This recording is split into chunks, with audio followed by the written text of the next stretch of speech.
All right, Mr. Xavier. How you doing today? Good. Yeah? So what brings you in? Today I want to talk about coping with some of my family members getting older back at home. Just because I feel very separated, and the fact that I can't help is weighing on me a little bit. It's making things a little difficult here, so I just thought I'd come in and talk to you about it today. Okay. So what I'm getting is then you're feeling a little helpless regarding the fact that your loved ones back home are getting older. Now, what about that? You dive a little bit more into that. So how do you feel helpless? Describe that feeling to me. It's a little worrisome. Okay. It's a little sorrowful, I guess. A little bit of melancholy, I guess. Just I've never dealt with like a death in my family, and so seeing it get kind of close, I guess, it's a little tough. So it's almost like an inevitable thing. Like, I mean, people come, people go, for right. Sure. And it's not something I've had to deal with before, and the fact that I can't be at home and, let's say, it happens tomorrow, I won't be home for that. So. How often do you think about that? At least every time I call my parents, and I guess at this point maybe a couple times a day.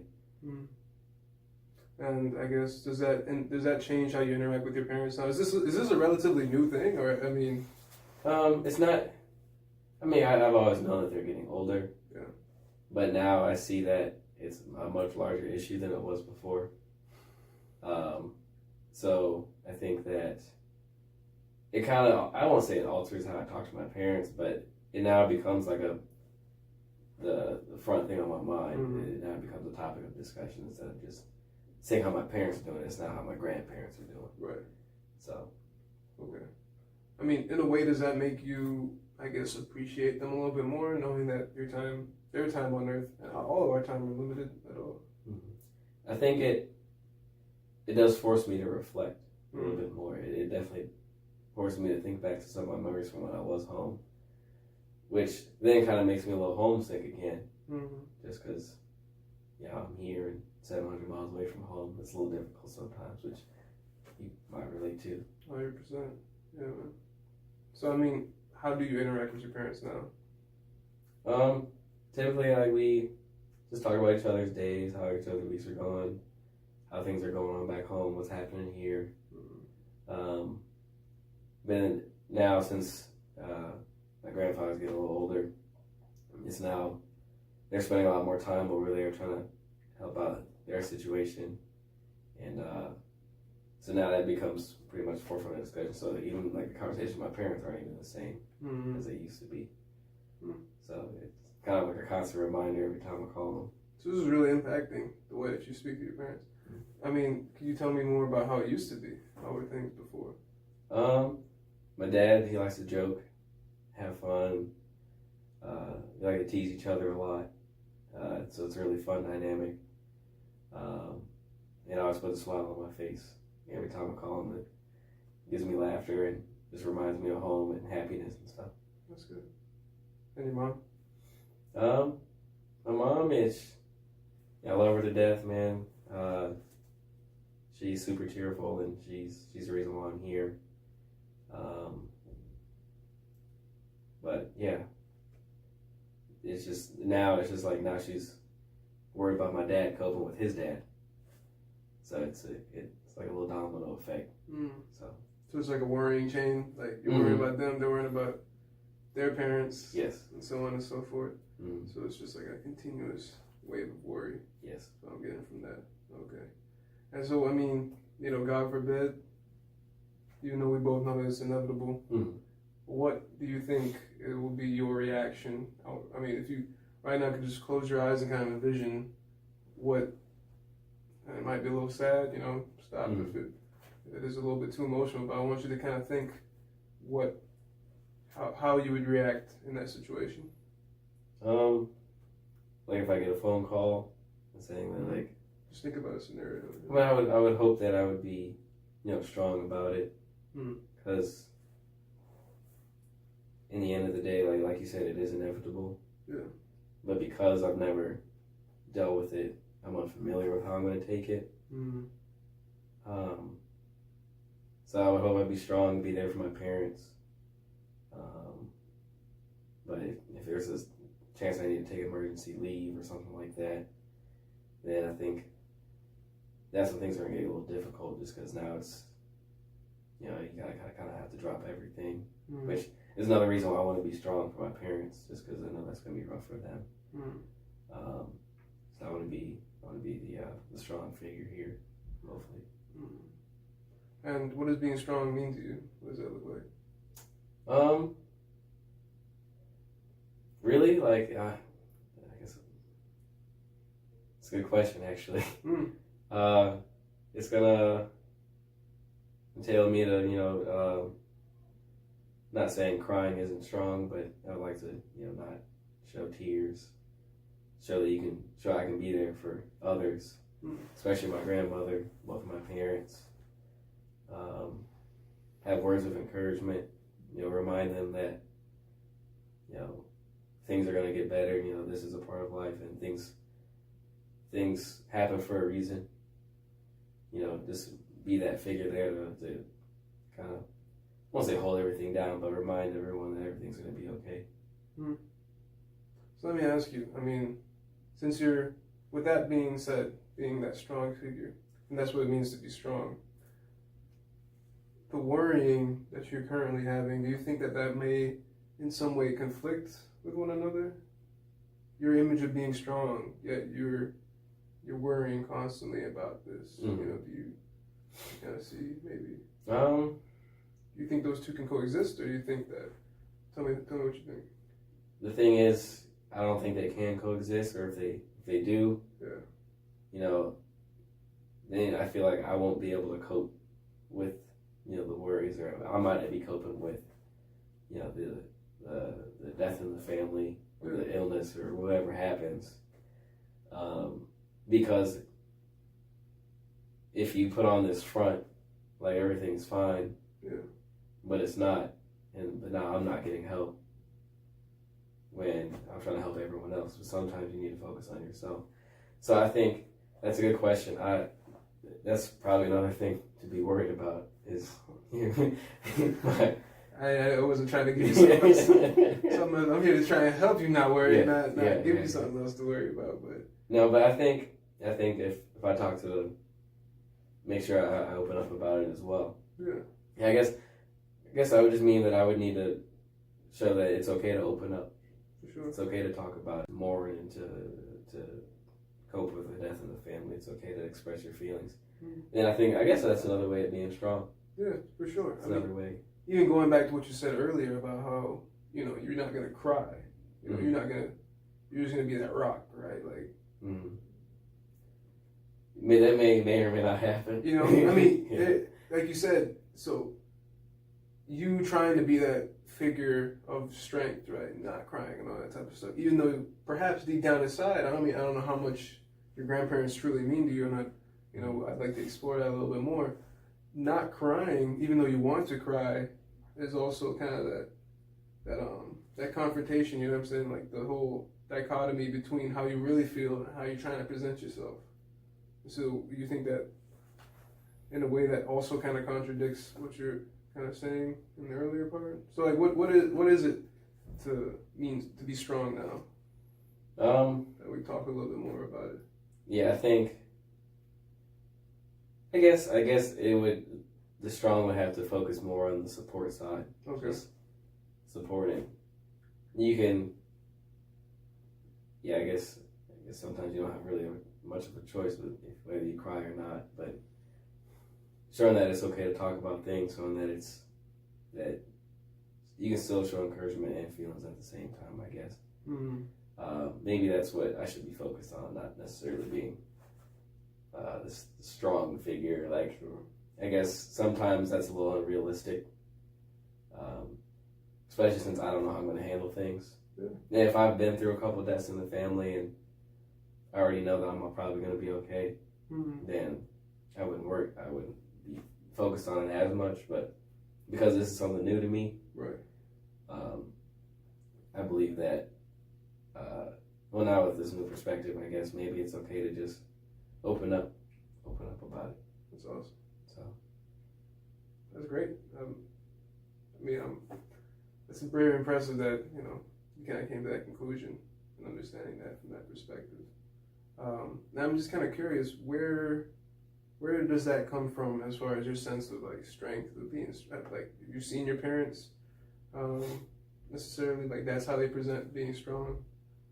How are you raised, I suppose, when it comes to dealing with like emotions? Well, the thing is, like, I'm the only child, Mm-hmm. and it's just my parents at home, so it was always like any time I cried, it was just like, why are you crying? It's just sometimes I ended up using it as a crutch when I was like, sometimes you gotta man up. You just gotta be able to handle things. You gotta be able to so you can't always just cry all the time. You just can't do that. Mm-hmm. So, and I never saw my dad cry. So to me, that's a picture I have of, right. Not crying. I really haven't seen too many men cry over my lifetime. At least none of my family. Yeah. So that's the vision I have. But I guess there's nothing wrong with it. Especially, losing a family member is a lot. It's a lot. Really? It's a lot. Because family's everything. Yeah. So, I guess if there is a time to cry, it's definitely that reason. It's not like I gotta remind myself it's not crying for no reason. Mm-hmm. There's a purpose behind it, and it shows the love I have for my family. Right. So that's something I gotta think about. That's awesome. That's beautiful. That's really great. Have you ever cried? Yeah. Can't really think about the last time that I like sat and cried. I remember one time, like, I was in my room. It was like towards the end of high school. I think I cried once just because like there's a lot going on. Just trying to moving on from my family, moving to this new place. This whole military thing was told new to me. Not that my parents went to the military or anything like that. My grandfather didn't necessarily have the greatest time in the military, so it was like didn't know if I was making the right choice. Leaving a lot of my friends, everything I knew. But I knew that was something I had to go through in order to know that this was the right decision for me. That it was okay to take this step in my life. Right. Really, I think that's the last time that I remember. And so I guess I'm trying to figure out what is the impetus for you to cry? Like what causes you to say cry? Was that a feeling of frustration? Was that a feeling of fear? What was it that? I think that was a feeling of fear. It's just I have a fear of the unknown. Okay. I guess. Okay. Which unknown of what's going to happen in my future with leaving high school and everything. My 18 years of my life in one home, or then 100%. Coming here, the unknown of how I'm going to handle death of a family member.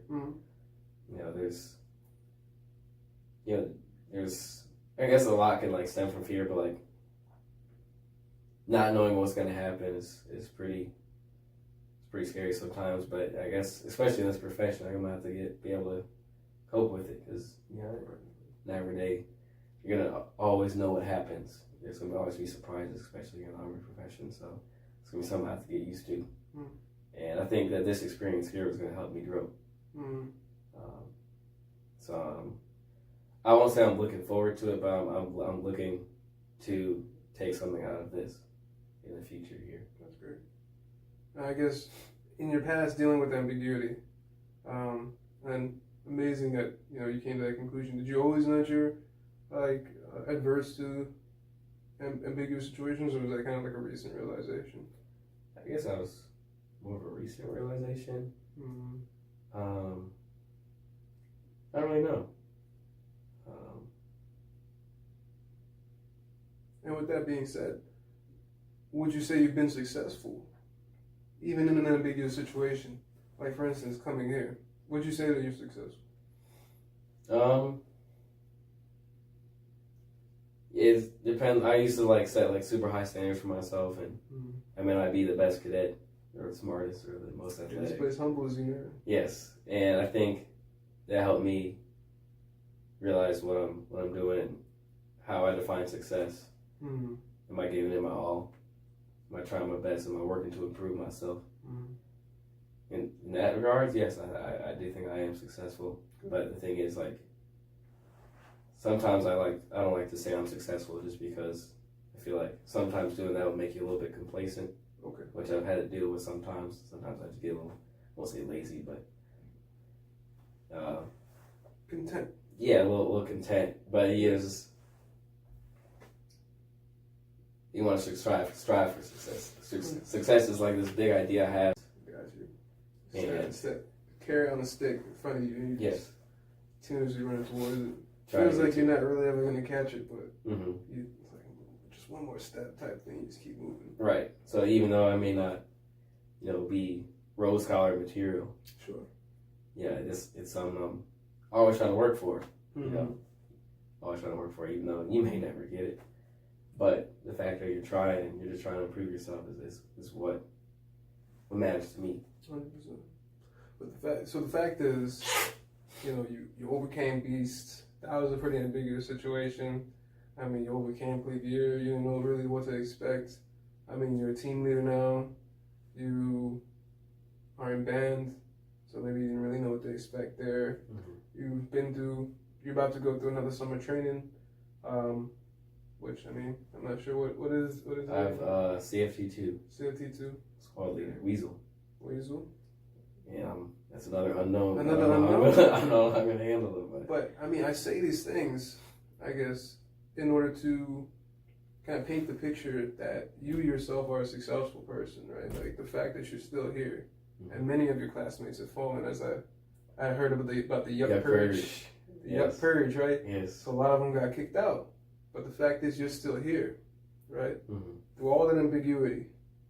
So, I mean, does that, in a way, reassure you of the fact that, I mean, bringing this back to your family and the deaths in your family, potentially will happen in the future?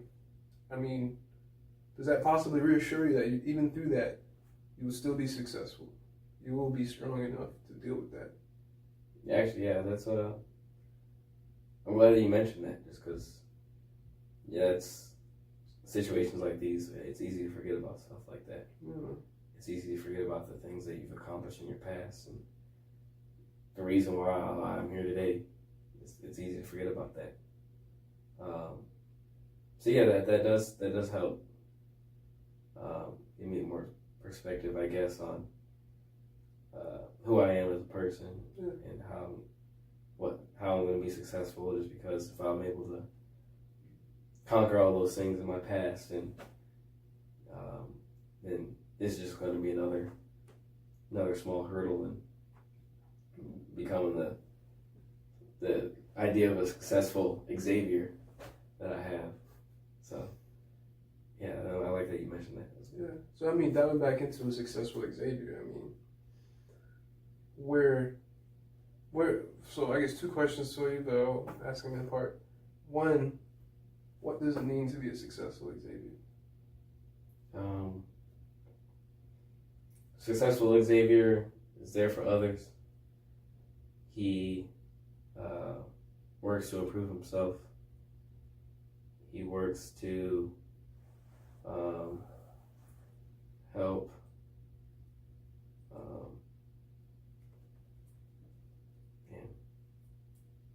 look out for others, prove himself, be there for family, be there for people. Selfless. And I guess this is something you can always add to. You can there's always something that can come up in your life, and you know this is something I want to improve on myself. So I think right now those are probably the big 3 bullet points right there. Okay, so very selfless. Like you want to be almost like a servant leader. I don't know if you've did that. Yes, yeah. Be somebody that contributes, that adds to the situation rather than detracts from it. That's what I'm getting from that. And I guess you can even put that towards your leadership style, perhaps, like when you become a platoon leader successfully, and you want to, I guess, say, just be there for your platoon, be there for your Joes, and be that person that's always wanting to help. I imagine. I definitely want people to be able to come to me if they need something. I definitely want to be that person. Just because I've had people in my life I can go to. Yeah. And that's always helped me out, and I want to be that person to kind of pay it forward. Help others. Yeah, and so then that second part, if you want to keep talking about that, as you were saying, you've always had people to go to. What is that inspiration to be so selfless? Like, who do you role model yourself off of? I guess we can go back to my parents then, really. Yeah. Even though, I've always listened as a kid, but my parents always reminded me that I can come and talk to them about anything, which I really didn't take them up on until probably later on in my life. But I have realized that, I really can talk to them about anything, and they might not always like some of the things I have to say or ask about, but they always try to help me through the situation, and they always try to help me. They always try to give me perspective, which has helped me tremendously. So having people to go to when you need help, you can't always go through things alone, and that's something I've had to realize. So I'm trying to show other people that they don't have to go through things alone. That I can be someone that they can go to for help, and hopefully I can pay back what my parents have done for me. That's awesome. Yeah, man, no man an island, right? Right. Everybody needs help. We're social creatures after all. We have the ability to speak, we can listen to each other, so we can communicate. We're very social creatures. I mean, I guess diving into that, your feeling of is almost a sense or a feeling of not necessarily obligation, but almost a feeling of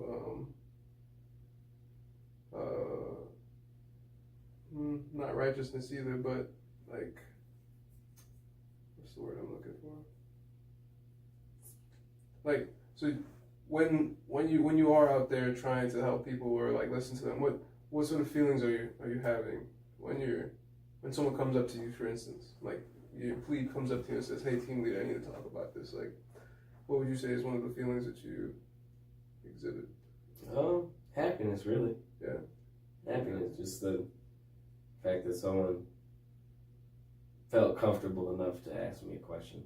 Awesome. That puts a smile on my face. I like challenges. I like trying to help other people through their challenges. Definitely happiness, I think. Okay. And what kind of thoughts, I guess, running through your head when you're trying to help somebody out? Well, the first thought is, man, I hope I can help. Okay. I hope I can help them through their issue. And if I can't, then it's how can I give this person the help they need to help them with this. They need a little bit more experience in that field of the question, the topic. Maybe they know a little bit more than I do. So that way I'm not just saying, no, I don't know. But I could say, you know what, let me find out for you. Right. So you never leave them hanging. Right. That's good. Right. Because still at the end of the day, I want that satisfaction that, I helped somebody today. Sense of satisfaction. Yeah. Okay. I guess I do get a sense of satisfaction from it. Okay. And I mean, there's nothing wrong with that, right? I mean, being an altruistic being, you can derive a sense, of accomplishment from being a helpful person. There's nothing wrong with that. I hope you don't think you're being selfish or whatever. There's that whole debate, if I help somebody, is it, it's that's not, hope that's not how you feel, or that's not how you think that interaction is, no? How often do people come up to you for help?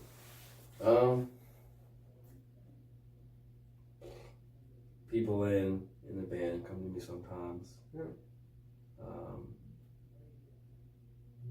I would say maybe once a week, maybe once every other week. Okay. So it's not like it's something I'm constantly doing. It's just like when the opportunity presents itself. Mm-hmm. Which I guess is good, but maybe bi-weekly, I guess. Okay. And is it usually something like difficult to work with, or is it kind of like? It depends. Sometimes it's like rudimentary. Some a little bit lighter. Mm-hmm. Like maybe some, hey, how do I cope with the transition from plebe to yuck year? Could be something like that, or sometimes it's something a little bit larger. Mm-hmm.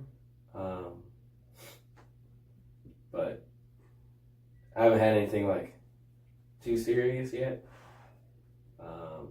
But mostly like small things that I've been able to answer so far. Mm-hmm. Small things, so nothing too crazy yet. Okay. And who do you go to for help? Sometimes upperclassmen, sometimes I'll just say I'll get back to you on this. I'll even call my parents, get some perspective, because I think they're very wise. And yeah, I keep going back to my parents. Like I said, they've really done a lot for me, and they continue to do a lot for me. Yeah, I'm really getting a sense of just this overall, obviously a deep love, a deep desire for your parents, because I mean, like you said, they've always been there for you, and they've taught you everything you know. Exactly. Frankly, would you even say that the whole reason why you're so successful and why you're here in the first place is because of your parents? 100%. Like I said, I didn't have any siblings. All of my cousins were girls, and they were younger than me, or like 2 old. Are the cameras working? It's the sound. They're either too young or too old, so I couldn't really relate to any of my cousins. Right. So it was me and my parents, and my grandparents. So like anything that I've gained was either from home or from friends at school. Right. So, and at some point, you spend a little bit more time with your friends at school than you do at home if you're in activities and stuff like that. But yeah, who I am is primarily because of my parents. So I owe all that to them. Making sure I was, in the straight and narrow, making sure I was raised right, essentially. So that's why I really want to make sure that they're okay with this whole, my grandparents situation.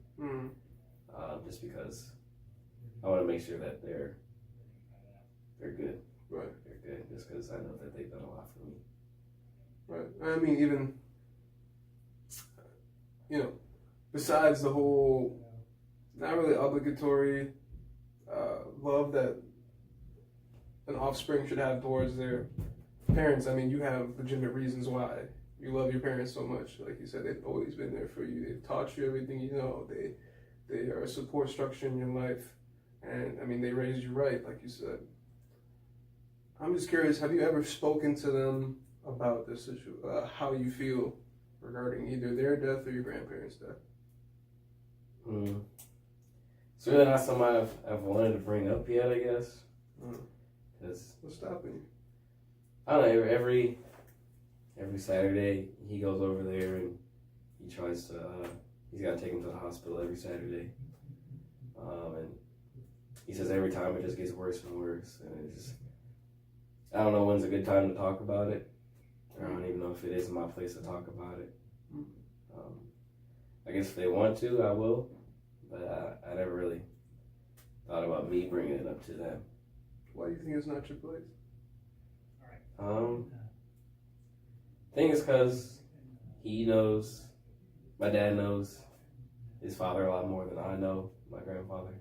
Sure. So, like the attachment I have to my dad, he has that attachment with his dad. So, I don't know how I could help him with that, I guess. You say that your attachment to your father is the same attachment that your father has to his father. Perhaps, maybe he would understand why or at least you coming up to him now? Since, like you said, the relationships are the same, right? And maybe just from your perspective, we don't really know how your father feels about the situation, but do you think maybe he would, understand why you're coming up to him in the first place? Because you're concerned, right? Mm-hmm. I guess he would understand. I guess the only way I can really find out is to actually talk to him about it. Right. But that goes back to that ambiguity piece, huh? Yeah, I don't know. You don't know whether he is or whether he's not going to be comfortable with it. Right. And I don't want to make things weird for him because I already know it's kind of difficult. Right. But I guess, like you said, you never know until you actually do. So, I might bring it up next time. I'm not sure yet. Yeah. I feel like if it gets to the point to where it's like we know it's gonna happen soon, then I might have to say something.